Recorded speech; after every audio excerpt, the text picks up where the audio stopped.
आप सभी का स्वागत है आपके अपनी YouTube channel Ayurvedic secrets of health में। तो हम इस बात को ध्यान से समझ लें कि सुविधाएं बहुत हों घर में, जरूरी नहीं है कि सुख आ जाए। सुख आएगा तब जब आप निरोगी होंगे, तब आपके शरीर को कोई त्रास नहीं, कोई रोग नहीं, कोई आपको तकलीफ नहीं, मन में, तन में, शरीर में, मस्तिष्क में, बुद्धि में, सब तरफ से निर्मल और निरामय जीवन है। भले आपके पास पैसा ना हो तो आप सबसे सुखी व्यक्ति होंगे। ये आयुर्वेद की परिभाषा है। तो आयुर्वेद ये कहता है कि आप सुखी हो, निरोगी हो। निरोगी होने के बाद ही आपको सुख मिलेगा। तो निरोगी होने के लिए आयुर्वेद ने बहुत सारे सूत्र दिए हैं, बहुत सारे श्लोक लिखे हैं। उनका अगर आप अपने जीवन में पालन करते हैं तो आप जीवन भर निरोगी होंगे, ऐसी गारंटी मैं दे सकता हूं आयुर्वेद की तरफ से। और आप अपनी जिंदगी की छोटी छोटी गलतियां, भूल या चूक जो माफ कर दें या उनको ठीक कर लें या उनका कोई करेक्शन कर लें, तो भी मैं आपको गारंटी देता हूं कि आपका जीवन निरोगी होगा, निरामय होगा और आप बहुत अच्छा जीवन बिताएंगे, लंबी उम्र पाएंगे और दूसरों को भी ये ज्ञान देकर सुखी बनाएंगे। क्या है वो छोटी छोटी सी बातें जो सूत्र के रूप में आयुर्वेद के अलग अलग शास्त्रों में लिखी गई हैं, मैं आपको आज उनको कहना चाहता हूं। सबसे पहला सूत्र, अगर आपके पास कागज पेन है तो जरूर लिख लीजिए, नहीं है तो दिमाग पे लिख लीजिए। ये आपका मस्तिष्क है ना, ये कंप्यूटर से भी ज्यादा। कंप्यूटर कई बार गड़बड़ कर देता है, वायरस आ जाता है तो सब कुछ उसमें से चला जाता है, इस मस्तिष्क में से नहीं जाए। अगर ठीक से सुनेंगे, ध्यान से सुनेंगे तो मस्तिष्क पे ही नोट हो जाएगा। कल या रात को घर जाके कागज पेन से लिख लीजिएगा। पहला सूत्र, जीवन को निरोगी रखना है, निरामय रखना है तो अपने शरीर का ध्यान जरा करिए। आपका शरीर, उस पर थोड़ा ध्यान दीजिए और ये बताइए कि आपके शरीर का सबसे महत्वपूर्ण भाग कौन सा है। अंगों की बात नहीं कर रहा हूं, अंग और उपांग को छोड़ दीजिए। कोई कहेगा हृदय बहुत महत्वपूर्ण है, कोई कहेगा लीवर बहुत महत्वपूर्ण है, किडनी, इसकी बात नहीं कर रहा हूं। शरीर के अगर 2-3 हिस्से करना हो, नीचे का एक हिस्सा, मध्य का एक हिस्सा और ऊपर का हिस्सा, इसमें से बता दीजिए कौन सा सब महत्वपूर्ण जी। ऊपर का मस्तिष्क, ये सबसे महत्वपूर्ण है, आप मानते हैं सब लोग? मस्तिष्क सबसे महत्वपूर्ण है? बिल्कुल नहीं है जी। पेट, आपके शरीर का जो मध्य भाग है यही सबसे ज्यादा महत्वपूर्ण है। अगर ये ठीक से ना चले तो मस्तिष्क भी नहीं चलेगा। मस्तिष्क को चलाने के लिए ऊर्जा चाहिए, ऊर्जा देने का काम वो पेट ही करता है।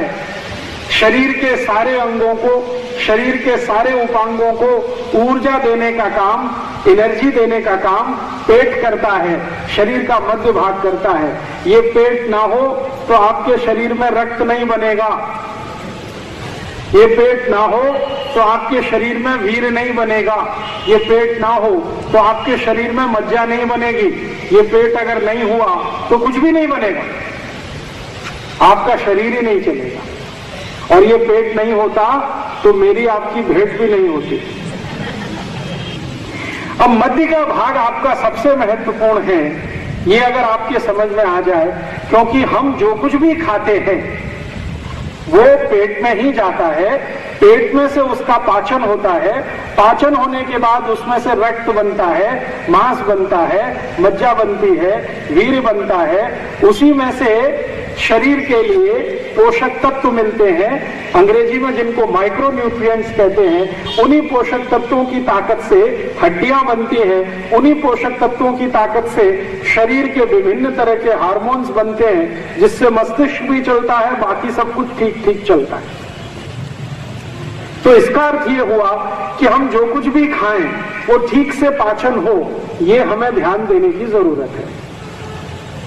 अगर आप खा रहे हैं और उसका पाचन ना हो तो खाना बेकार है, कितना भी अच्छा हो। आप जो कुछ भी खा रहे हैं अगर ठीक से पाचन नहीं होता, डाइजेशन नहीं होता, तो कितना भी अच्छा खाना है, वो करोड़ रुपए का हो या 10 करोड़ रुपए का, बिल्कुल बेकार है। और इसके विपरीत आप जो कुछ भी खा रहे हैं, अगर ठीक से पाचन होता है तो वो भले कितना ही सस्ता हो, वो सबसे अच्छा है। तो खाना सस्ता है या महंगा, इसमें मत फंसिए, खाना पाचन हो रहा है या नहीं, इसका ध्यान दीजिए। तो आप अपने शरीर के मध्य भाग, जिसको हम पेट कहते हैं, इस पर ध्यान देंगे। मराठी में शायद पोट कहते हैं, हिंदी में पेट कहते हैं। इस पर अगर ध्यान देंगे तो जीवन आपका बहुत आसान, सुखी, निरोगी और आगे बढ़ाने वाला होगा, आयुष्य बढ़ाने वाला होगा।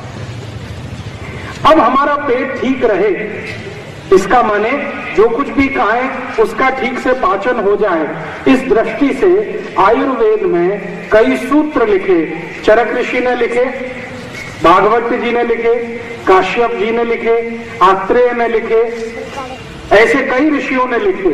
उनमें से जो कॉमन है वो मैं आपको बताऊंगा।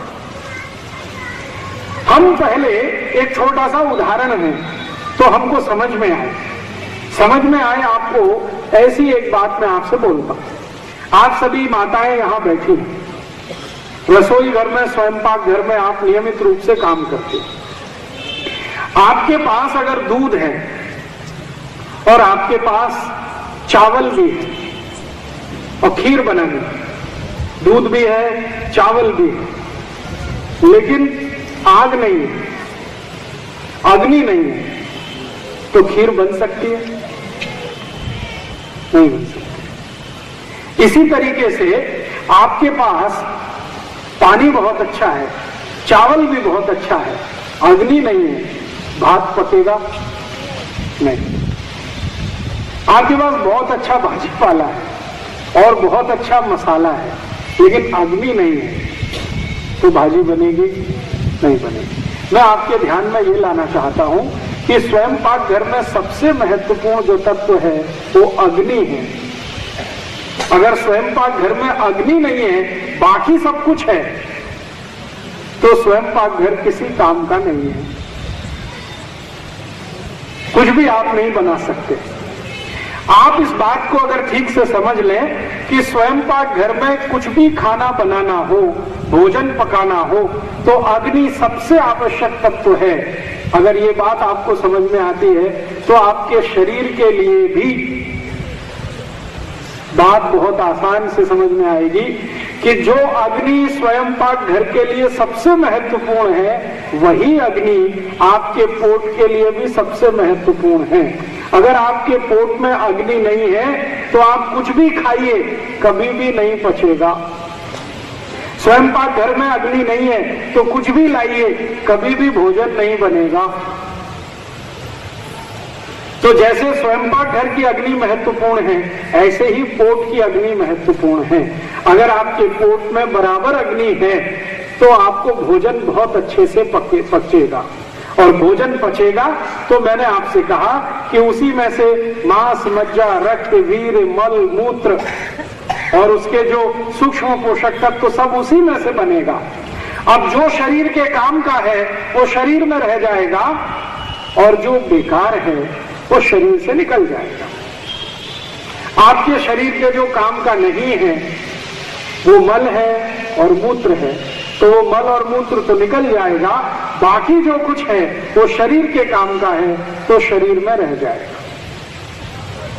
अब आप ध्यान दीजिए इस बात पर कि हमारे शरीर में पेट स्थान, मध्य स्थान सबसे महत्वपूर्ण, और इस मध्य स्थान में वो स्थान जहां भोजन पचता है वो और भी ज्यादा महत्वपूर्ण। और जहां भोजन पचता है उसमें अग्नि अगर है तब तो सबसे ज्यादा महत्वपूर्ण। जैसे आप दूध में चावल मिलाकर अग्नि पर रखते हैं और थोड़ी देर में खीर तैयार हो जाती है, ऐसे ही पोट में अग्नि के उपस्थित होते ही कुछ भी भोजन आगे बढ़ने के लिए, पाचन के लिए चला जाता है। आप कुछ भी खाइए, अग्नि उसको आगे के रूप में लेके जाएगी। पहले क्या होता है, आप कुछ भी खाते हैं तो वो सब कुछ पेस्ट में बदलता है। पेस्ट का तरीका आपने देखा है। पेस्ट माने ना तो सॉलिड है और ना तो लिक्विड है, ना तो द्रव रूप है ना तो ठोस रूप है, द्रव और ठोस के बीच की अवस्था है जिसको हम पेस्ट कहते हैं। हमने कुछ भी खाया तो वो पहले पेस्ट में बदलता है और पेस्ट थोड़ी देर के बाद रस में बदलता है और रस के आगे की जो स्थिति है फिर वो सब है जो मैं आपको बार बार कह रहा हूं, मांस, मज्जा, रक्त, वीर, मल, मूत्र, ये सब उसी के आगे आगे निकलता है। तो आपने कुछ खाया है वो आपके पेट में जाए, ठीक रूप से पचे और पचने के बाद उसमें से मांस, मज्जा, रक्त, वीर, मलमूत्र सम्यक मात्रा में बने, माने जितनी जरूरत है उतनी मात्रा में बने, तो जीवन पर्यंत आप बिना किसी रोग के निरोगी रहते हुए अपने जीवन को बिताएंगे। आयुष्य आपका बहुत अच्छा होगा। ये सूत्र है। अब इस सूत्र के लिए भागवत ऋषि ने सबसे ज्यादा मेहनत करके खोज किया है। सबसे ज्यादा भागवत ऋषि ने इस एक छोटी सी बात पर कि हम जो कुछ भी खाते हैं, खाने के बाद उसका जो पाचन होता है, पाचन के बाद की जो आगे की क्रियाएं हैं, इस पर सबसे ज्यादा रिसर्च भागवत जी ने किया। चरक ने किया, सुश्रुत ने थोड़ा बहुत किया, लेकिन सबसे ज्यादा भागवत ने किया और सबसे ज्यादा सूत्र इस विषय पर फिर उन्होंने ही लिखे। इसलिए उनके शास्त्र, जिसका नाम है अष्टांग हृदय, उसमें से निकालकर 2-3 सूत्र बताता हूं कि आप जो खा रहे हैं वो ठीक से पचना चाहिए, उसके लिए अग्नि प्रदीप्त होनी चाहिए। इसके लिए सूत्र है। सूत्र क्या है? आपकी अगर पेट में अग्नि अच्छे से प्रदीप्त हो रही है, आप जो कुछ भी खा रहे हैं अच्छे से पच रहा है, तो इसमें ध्यान देने की बात यह है कि कौन कौन से ऐसे तत्व हैं जिनसे अग्नि बाधित हो सकती है। कौन कौन से ऐसे तत्व हैं जिनसे अग्नि बाधित हो सकती है। अब मैं आपसे एक सरल प्रश्न पूछूं तो आपको तुरंत ये ध्यान में आएगा। आपके स्वयंपाक घर में आपने भोजन बनाना है, मान लीजिए खीर बनानी है, आपने दूध और चावल दोनों मिलाकर रख दिया, आपकी गैस जल रही है, बर्नर ऑन है और वो खीर बन रही है। अब अगर मैं इस बर्नर को जलते हुए पानी डाल दूं, आपकी खीर पक रही है, आग जल रही है, मैं इस बर्नर को पानी डाल दूं, क्या होगा? बुझ जाएगी। खीर पकेगी, फिर वही है, जैसी है वैसी रह जाएगी। इसका मतलब यह है कि अग्नि तत्व का पानी के साथ दुश्मनी है। बात समझ में आई? अग्नि तत्व की पानी के साथ दुश्मनी है। अगर अग्नि के ऊपर पानी छोड़ेंगे तो अग्नि शांत हो जाएगी, अग्नि शांत हो जाएगी तो खीर नहीं बनेगी, खीर नहीं बनेगी तो चावल और दूध दोनों खाने लायक नहीं रहेगा। खीर बने तो चावल और दूध खाने के योग्य होगा, खीर बनेगी ही नहीं तो चावल भी खाने लायक नहीं, दूध भी पीने लायक नहीं। इसका महत्व का बात जो समझने का है वो ये कि अग्नि तत्व के ऊपर पानी ना आ जाए, इसका ध्यान हम रखते हैं कि नहीं स्वयंपाक घर में? अगर ये ध्यान आप रोज रखते हैं तो पोट में क्यों नहीं रखते इसका ध्यान? आप बोलेंगे जी हम क्या गलत करते हैं पोट में? आप गलत ये करते हैं कि आपने भोजन किया, भोजन करने के बाद उसको पाचन होना है, पाचन होने के लिए अग्नि प्रदीप्त होगी। जैसे ही आपने भोजन किया फिर गट गट गट गट लोटे पे लोटा पानी पीना शुरू कर दिया। अब क्या होगा? अग्नि बुझेगी, क्योंकि पानी और अग्नि की दुश्मनी है। अब लोटे पे लोटा पानी पीते जाएंगे तो अग्नि तो बुझ गई, अब भोजन कैसे पचेगा? स्वयंपाक घर में भोजन कैसे बनेगा? अगर अग्नि बुझ गई, पानी डाल दिया तो वहां जो स्थिति है वो ही पेट में हो जाएगी।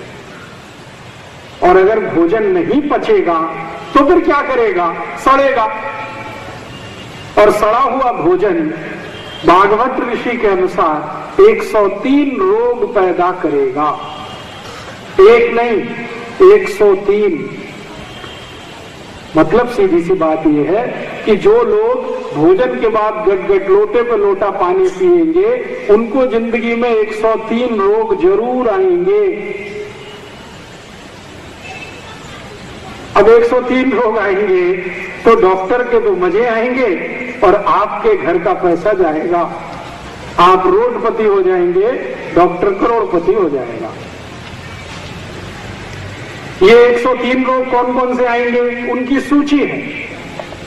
भागवत संहिता, जिसका नाम है अष्टांग हृदयम, उसमें पूरी सूची है कि जो लोग भोजन के बाद गट पानी पीते हैं उनको 103 रोग कौन कौन से आते हैं। सबसे पहला रोग पेट में जलन होना, जिसको आप कहते हैं एसिडिटी।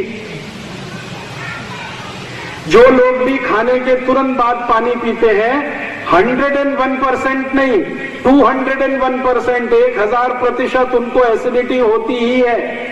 आज नहीं तो कल नहीं तो परसों, 2 साल बाद, 5 साल बाद होने ही वाली है। एसिडिटी तो होना ही है, पेट में जलन तो होने ही वाली है।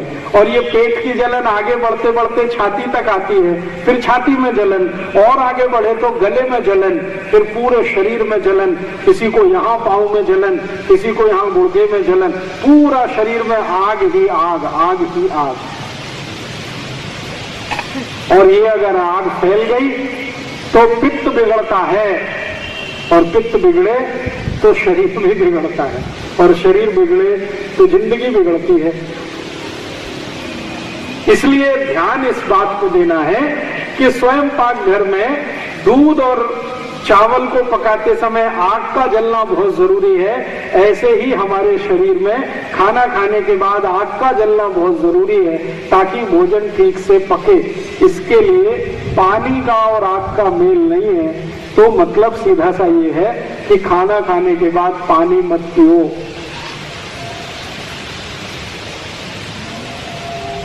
भागवत ऋषि इस सूत्र को संस्कृत में कहते हैं भोजनांते विषमवारी।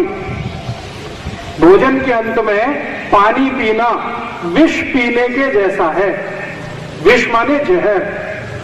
जो लोग खाना खाने के बाद पानी पीते हैं, भागवत कहते हैं कि वो जान लें कि जहर पी रहे हैं, और ये जहर उनको जिंदगी में इतना त्रास देने वाला है, इतनी तकलीफ देने वाला है, जिसकी वो खुद कल्पना उस समय नहीं कर पाते जिस समय वो पानी पीते। मैंने वो सूची पढ़ी भागवत ऋषि की लिखी हुई, तो उसमें एसिडिटी माने पेट की जलन पहले नंबर पर है, और आखिरी नंबर पर उसमें जो बीमारी है वो है कैंसर। माने पेट की जलन से जो शुरू हुआ तो वो कैंसर तक जा सकता है। माने पेट का कैंसर भी आपको हो सकता है अगर खाने के बाद पानी पीना आपका है तो। और बीच में तो सब बीमारियां भरी हुई हैं। तो यहां से आज से बात शुरू होती है कि आप अपनी जिंदगी में एक छोटी सी चूक कर रहे हैं, वो बंद कर दो आज से। भोजन के बाद पानी नहीं पीना है। भोजन के बाद कभी भी पानी मत पीजिए। भोजन के बाद पानी अगर पिएंगे तो तैयार रहिए, 103 रोग आएंगे। उनमें से कई रोग हैं जो आपके गुर्दों के त्रास से संबंधित होंगे, पेट से संबंधित होंगे, रक्त से संबंधित होंगे, वीर्य से संबंधित हो सकते हैं, मस्तिष्क से संबंधित हो सकते हैं। कई तरह की बीमारियां जो पित्त के बिगड़ने से हो जाती है। मतलब यह है कि खाने के बाद अग्नि को जलने दीजिए, पानी गिराकर शांत मत करिए।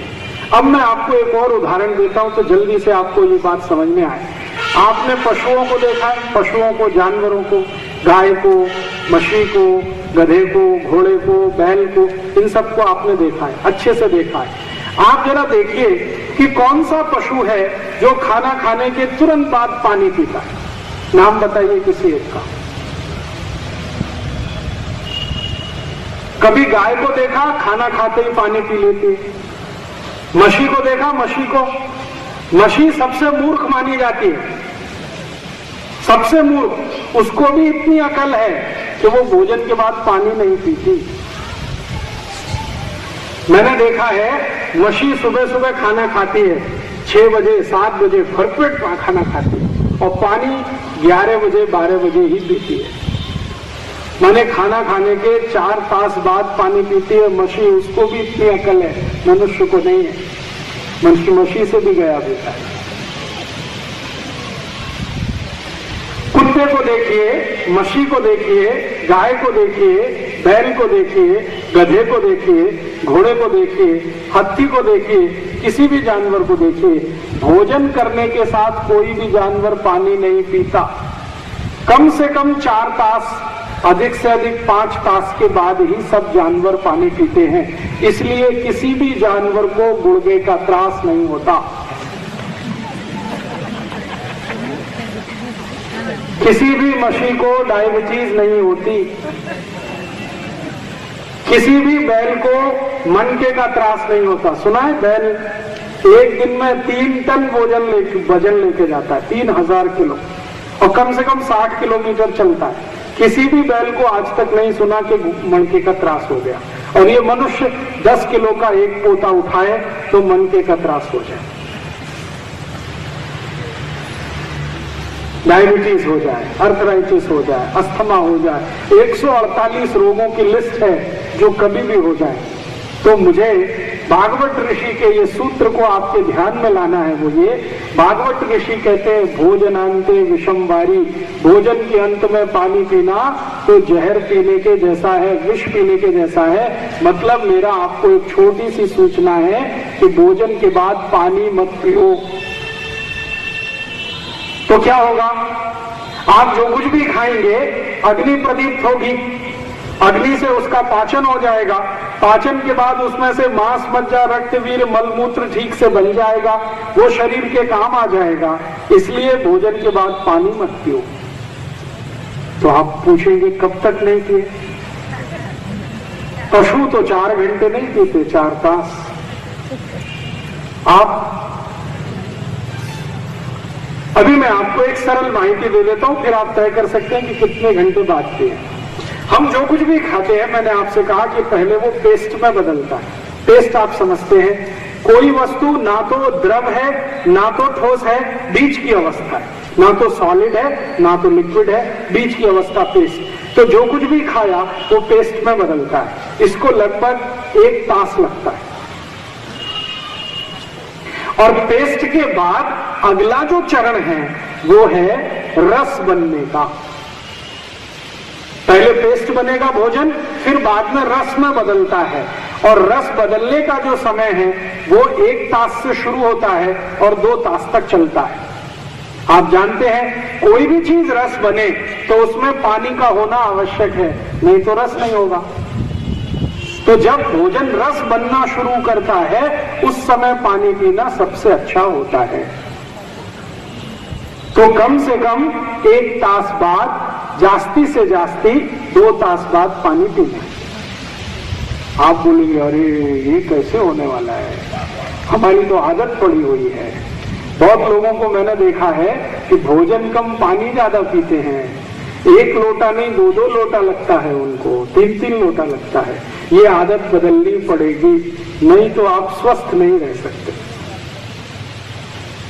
अगर आपको स्वस्थ होना है, पेट के रोगों से मुक्ति पानी है, तो भोजन के बाद पानी पीना तो बंद करना ही पड़ेगा। तो आप ये पूछ सकते हैं कि कुछ और पी सकते हैं क्या? हाँ, कुछ और पी सकते हैं। भागवत ऋषि ने एक सूत्र लिखा, उसमें पहला सूत्र तो ये भोजनांते विषमवारी, भोजन के अंत में पानी पीना विष पीने के बराबर है, माने पानी मत पियो। 1 तास से 1.5 तास के बीच में पानी पियो। दूसरी बात उन्होंने ये लिखी है कि अगर कुछ पीना ही है द्रव रूप में, तो भोजन के बाद आप ताक पी सकते हैं, भोजन के बाद दूध पी सकते हैं, और भोजन के बाद कोई भी फल का रस पी सकते हैं, पानी नहीं पी सकते। ताक पी सकते हैं, दूध पी सकते हैं, फल का रस पी सकते हैं, पानी नहीं पी सकते।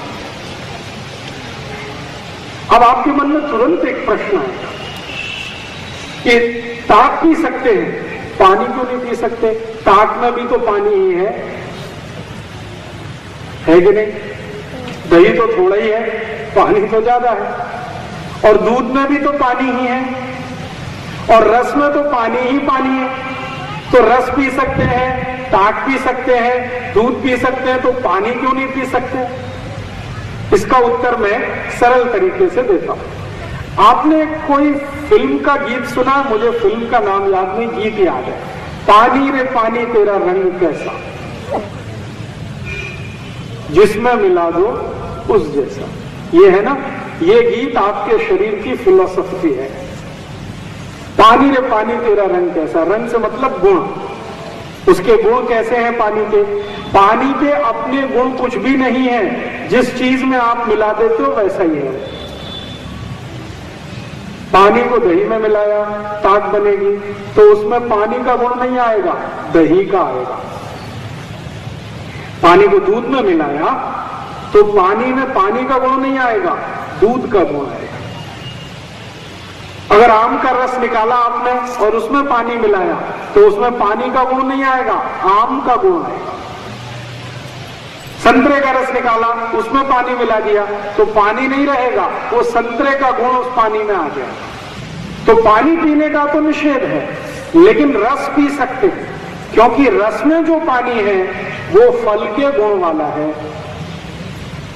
ताक में जो पानी है वो दही के गुण वाला है। दूध में जो पानी है वो दूध के गुण वाला है।